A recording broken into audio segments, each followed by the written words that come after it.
চলে গেছে, তাদের আসমানি কিতাবগুলি তার উম্মতরা সঠিক রাখতে পারে নাই। ওদের আসমানি কিতাবগুলি পরিবর্তন কইরা ফলাইছে। ও ভাইয়ের আমার, বন্ধুরা আমার, মাওলা পাক নিজ জিম্মাদারিতে যদি কোরআনে কারিমকে না রাখতেন, নিজ জিম্মাদারিতে যদি বাইতুল্লাহ শরীফকে না রাখতেন, ও বন্ধু, রাসূল চলে গেছেন 1450 বছর আগেই।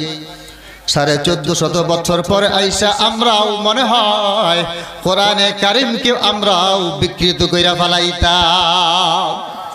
এমন অবস্থা হয়ে গেছে আমাদের। ইন্না নাহনু নাযালনা যিকরা ওয়া ইন্না লাহু লাহাফিজুন।